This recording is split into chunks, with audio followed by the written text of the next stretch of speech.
welcome back to another video. I am still behind, but I'm going to be trying to catch up as quickly as possible, just in time for Vlogmas. So today I'm going to be reacting to days 6 through 8, which is the I'm over 500 pounds again and relationships as a fat girl. Let's go ahead and get started with that. And it's weird. TikTok doesn't tell you why you get banned, or at least they didn't tell me. But I'm assuming it's because of my TikTok depicting my troubles with food. I made a mistake. I definitely agree that I I messed up. have actually I just didn't know seen that it was against terms of service like firsthand what I did, and so with many a other lot people, of create that type of content, and they're not TikTokers banned. that I So I just follow think it was a fluctuation of a that lot of they people do reporting. TikTok did get a that hold TikTok of itself doesn't our reports actually and did their job. really But I explain, contacted TikTok to just let them know like and it wasn't the way malicious. I would that have known people it was report against and terms of service. I other wouldn't have people done it, get banned is etc. actually kind etc. of like the Because it's Wild true. I wouldn't West have. on I'm not TikTok, a and it's gal, kind of if you will. So frustrating in my thankfully I got my TikTok opinion. back. Anyways, I made a mistake on TikTok and I'm able to admit that. I'm just glad TikTok listened to me and they understood that I wasn't trying to do anything wrong. So I've been watching Chantel's vlogs with her husband and I'm actually thoroughly enjoying them. Obviously I'm behind on my videos, so hopefully they're still like doing good and stuff. I know this is unpopular opinion, but like I am so. I don't really follow foodie beauty as much as I do with Amberlynn. When I went down the Amberlynn pipeline, wonder hole, whatever the hell you want to call it, I didn't want to just watch this one person.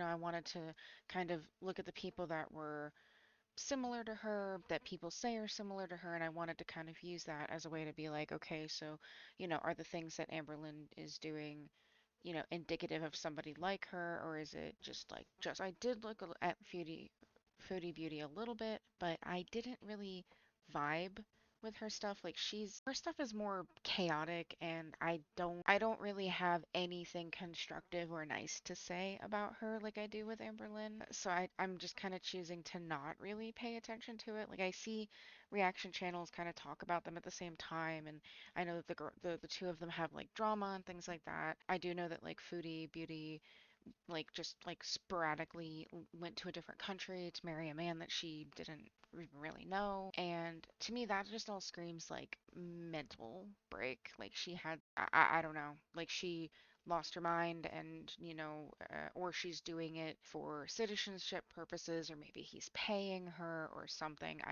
The whole thing seems really weird and sketchy. Just, I'm not the biggest fan of hers, so.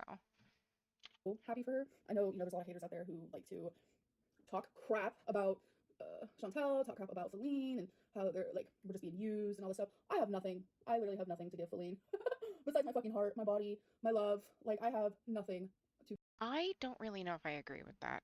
So, usually when I see people talking crap about like wifey or Chantal's husband, they're two completely different things. You can't really lump the two together at all. Like you can't just say because Amberlynn and Foodie are on the heavier side that they're similar. Like you just can't do that. It doesn't make any sense. But when it comes to wifey, and I've seen a couple of people mention that they think that wifey is using Amberlynn, and she's trying to make this point here where she's saying that, oh, I don't have anything to give her. She does. I mean, when you're in a relationship, you are giving the other person something. And even though wifey may not be like outright saying like, hey, you need to pay me for this, you need to pay me for that, or whatever, even though it's not like they didn't sit down and like write a contract or any sort of thing, she's still getting something from Amberlynn. She's not having to pay full rent anymore because she's splitting it with Amberlynn. She's not having to pay for all of her own bills anymore because they're paying the bills together. She doesn't really have to worry about ordering food because Amberlynn orders her own food, and she doesn't really have to worry about companionship because Amberlynn is there to be her companionship. And you can make all of the little like jabs and whatnot that you want with all of that, but at the end of the day, like every relationship is transactionary between the two people. Even if there's no intimacy, like, sorry, bedroom intimacy involved, there's still stuff going on. You're still providing, you're still sharing time together. You're sharing food together. Intellectual conversations, things like that. You can't have a relationship without getting something from the other person. That's just not how it works. So the fact that Amberlynn is so adamant and like trying to convince us that wifey isn't using her, it just screams to me that like the more you try to deny something, it seems like that could be what's really happening, in my opinion. Give her at all. It's kind of disheartening that people think that bigger people can't. be in relationships or be with someone who is, attractive. Like Feline is fucking fire, and Chantel's husband's pretty fucking cute. I'm not gonna lie, like he's so cute.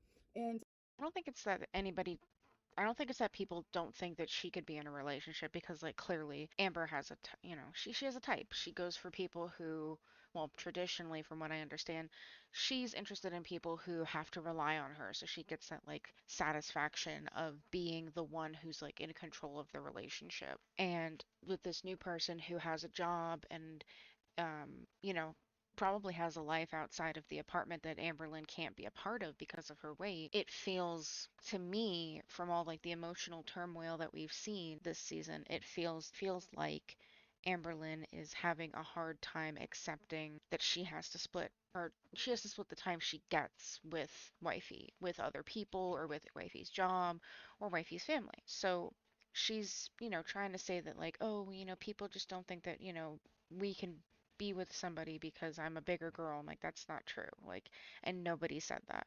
There is somebody out there for everybody. There are men out there that like specifically enjoy people her size. It's absurd that anybody would make the comment that like, oh, you can't be with someone just because you're fat. Like, I don't know. I think she's just overgeneralizing here.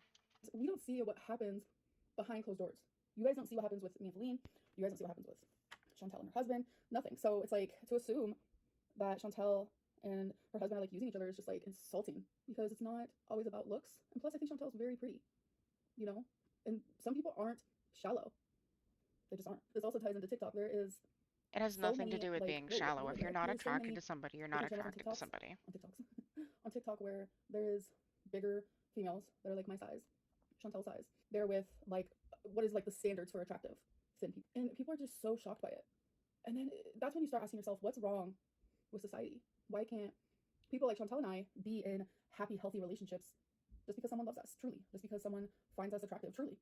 I don't Because it's okay, so there's a lot to unpack here. The main thing that I want to point out is Amberlynn seems to flip flop a lot between, like, on one side, I know that I'm heavy, I know that I need to lose the weight, I'm trapped in this eating disorder, and my life is in shambles, and nobody understands me. And then on the other hand, I'm a bad bitch and I'm with somebody who loves me for me. If it was really true that wifey likes her at this size, then I could see her trying to rationalize with herself and say, look, I found somebody at this weight. What are the odds that, she's going to stick around if I lose the weight? It feels to me that she's starting to kind of go, maybe even just for this video, maybe just for like the couple of hours that she was filming this video or beforehand, she's put herself in this mindset of I'm heavy, I'm always going to be heavy. Look at all these people on TikTok who are heavy and they're beautiful and people like them, and she's artificially inflating her love for herself by basking in the glow of what other people her size have managed to do with their own self-confidence. I think that's like the best way I could phrase that. I hope that makes sense though. know. It's very strange. Just goes back to fat shaming. Okay, so I'm done with my makeup. I don't think it goes back to fat shaming. Fat shaming, in my opinion, and like the way that I see it, fat shaming is when you constantly go, not go down on, but like you constantly go against somebody because they're fat. Like, oh, you can't live a normal life because you're fat, or oh, you're a piece of crap because you're fat. If somebody is having a hard time believing that you're in a healthy relationship because of your weight and because your partner isn't doing anything to kind of encourage you to lose the weight, that's not fat shaming. If Amberlynn's partner is happy being with her at that size, then like cool, good for them. Like, but it's pretty obvious to most people who watch these videos that Amberlynn is not happy with herself at this weight for the most part. Like, she's constantly going on about how she hates it. She also is finding partners to be with who don't mind her at this weight. My husband and I met in high school.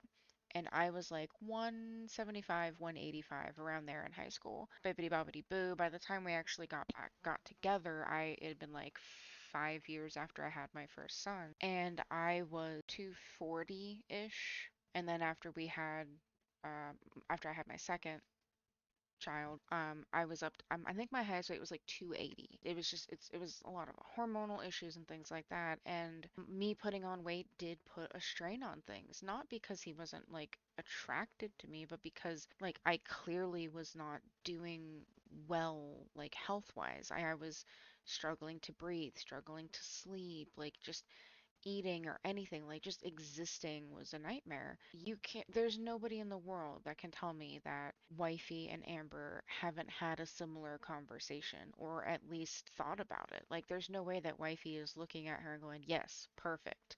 There's nothing wrong with this person. She's 100% healthy. And if she truly loves Amber, they would have that conversation of like, hey, what can I do to support you in your weight loss goals?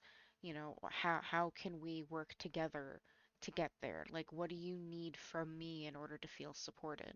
And from what we're seeing in her videos, it just feels like instead of any of that, Amber's just like, you don't know what my life is like. Wifey and I are perfect together. I just ordered $70 worth of McDonald's on DoorDash. And then she gets upset when people are criticizing her because they're like, hey, clearly wifey is an enabler of some sort, like either by not speaking out or by like actively just going along with things. And I just filmed a TikTok since I am back on there. I do want to start venturing out, doing a little bit here, doing a little bit there, like TikTok. Might go back on Cameo. We'll see. I'm hungry. I actually have not eaten today because I did, which I mentioned in my last video. So this isn't a new binge. I already mentioned that I did this. I binged last night, and it just makes me not want to eat for the day. So after a binge, the next day I usually go like half the day without eating, and then once I finally do eat, binge city happens. So I don't know. That's something also I'm trying to talk to my psychologist about. It's just a What she just said actually reminds me of the mentality surrounding being a fat person around Thanksgiving. Because this video is going to be coming out late, but like Thanksgiving, 3 or 4 days ago. When we overeat on Thanksgiving, especially as like a heavier person or somebody who is like ingrained in diet culture, we have this habit of trying not to eat the next day because we're like trying to balance out our overeating with undereating. And all that's really going to do is make you overeat again the day after because like your mind knows that you overate, but your body just saw it as like an influx of food. It's not going to hold on to everything there. It's not going to, your body's not sitting there going, oh, today's Thanksgiving. We're going to get a bunch of extra food and we're going to pack it away. It's just going, hey, ooh, extra energy. And most of the food that you overindulge on Thanksgiving, it doesn't stick around unless you're eating it consistently, like you're eating like the same amount of leftovers every single day for like a week, your body is just going to absorb what it needs and let go of the rest. And that, everything else from there is just purely in your mind. So it's all about the shame of overeating. So I'm using that analogy with her binge eating situation. She binged the night before, so she feels guilty about it mentally. She's struggling with it. So the next day, she doesn't really eat at all, which is priming her body to send out all of the hunger signals. And it's going, hey, we haven't had any food today. Whereas she's still mentally trying to come to grips with and she's struggling with the reality that like she overate the night before, she's not feeding her body what it needs for that day. So she's just setting herself up to overeat or binge again in future days. She needs to be eating consistently and drinking water consistently, even on the days that she binges. Like if she binged at like 5 o'clock in the morning and then she goes to sleep and wakes up at like noon, she still needs to try to eat something healthy. And the fact that she's, talking to her psychologist about it, it just goes back to what I've said in previous videos. I think that her psychologist is explaining similar things that what I'm saying to her. Like I'm not a psychologist, obviously, but the psychologist is giving her advice and whatnot, and she's just going, wow, that's wild, and then not following any of it. It's just whoosh, going right over her head. lot. Like, because I'm unpacking so much in therapy, it's like it's hard to unpack everything and heal from everything as fast as people expect. Because I get comments, "Isn't she going to therapy? Like, it's clearly not working." It's a lot to unpack. There's a lot going on. It does not happen overnight. It does not happen in a couple months. 31 years of damage is hard to repair. So for my weigh-in, 502.4. So that means I'm very, very sad to say I am back in the 500s because I binged pretty freaking bad last night. Hey guys, so my makeup did look good. I did look kind of cute. I'm just kidding. My makeup looked cute. Anyways, but I ended up falling asleep, and it's a few hours later, and I woke up in a jolt, and I was like, oh my god, I didn't film anything. I didn't do my weigh-in, so I wanted to do that real quick. I did weigh myself. I just didn't film it or talk about it or anything. So I stayed the exact same. So here you can see I wrote it on new paper because your girl messed up on yesterday's. You can go back and look. There's a little scribble, and I don't like that. I don't know. It's just like a perfectionist problem. So I decided on each day I'm gonna write like if I was on track, binge, whatever. I was just gonna track if I was binging, but here you can see last night I just overate. So thankfully I did not binge. But we're gonna see how my weigh-in goes tomorrow because I can already tell you I binged earlier before I fell asleep. I am struggling so bad, but I'm gonna talk a little bit about Yeah, it. see, what she's saying here is, before she went to sleep, she was going on about how she hadn't eaten because she had binged the night before, and now she's saying that she binged again, and I'm like, yeah, because you weren't listening to your body's hunger signal. I'm not sure if she's ever tried it, but I know that for some people who have a hard time reading their own body's hunger signals, having a scheduled eating situation can help. Like I haven't really followed her for that long, so I'm not sure if she's ever attempted an eating schedule of any sort, but it seems like something that would come in handy if she was able to stick to it. Like I'm not saying she needs to like have a specific meal, but she should have, like a set time for breakfast, lunch, and dinner, and then like, three or four snack things like that. And it doesn't have to have any sort of specific calories. It just needs to be a, hey, it's roughly breakfast time, you need to put something in your face hole, even if it's just like an orange juice or something, because, her insulin levels must just be ping ponging back and forth. And I'm sure that that can't feel good. So she always feels like crap. She always looks like crap. She sleeps and eats like crap. She binges and then she, tries to fix it when she wakes up again. So I mean, she's at home all day, pretty much every day. There is no excuse why she couldn't implement some sort of like eating schedule, something. After I go back to sleep and I wake up for a whole new day. So I'll talk to you guys about it then. Hello, welcome to a new day. So I've been loving like TikTok transitions. How I look prior to getting ready versus how I look after is pretty great. So bam, it looks okay. The eyeshadow's more yellow than I wanted it to be. I don't know. I'm just having a fun I don't time know, doing this makeup. It give doesn't have to me come out like good. I'm just enjoying it. I've never Spice liked doing makeup Girls ever. Like I or have talked something. about I don't that in know. my videos before that I'm I just not do it to liking do it. this look. I actually don't enjoy it at all. But now I love doing it. It's like I think I don't want to be rude, but I honestly feel like the hairstyle with the eye makeup, it makes her face look so much bigger.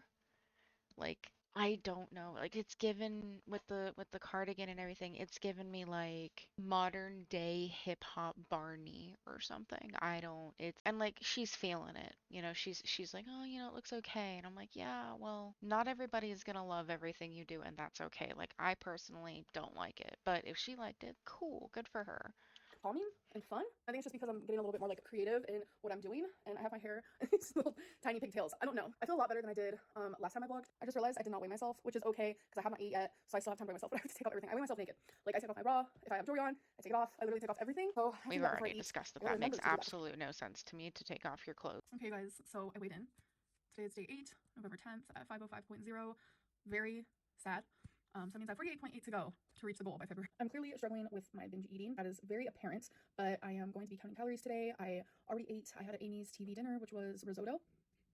I'm actually curious. So, specifically pertaining to the binging, I am immensely curious about what she considers binging because, like, in my mind, as somebody without binge eating disorder, when somebody says, "Oh, I had a binge last night," to me, I'm imagining somebody clearing out half their fridge or half of their cabinets. But, like, it seems like with Amber, a lot of the times it's I ate an entire pack of cookies. And like, while yes, that is a lot all at once, like it is a lot of calories all at once, it seems more like just overeating, in my opinion. Like it that to me, eating an entire pack of cookies doesn't seem like binge eating. And I'm not somebody who has this disorder, so take what my opinions are with a grain of salt, but I used to eat an entire bag of potato chips in one sitting, or I could eat a whole pizza by myself because that was just how I was used to eating.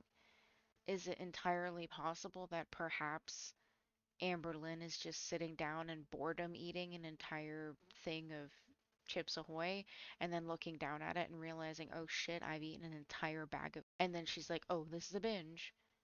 I don't, it would be interesting to see how she like quantifies and describes determines what is and isn't a binge.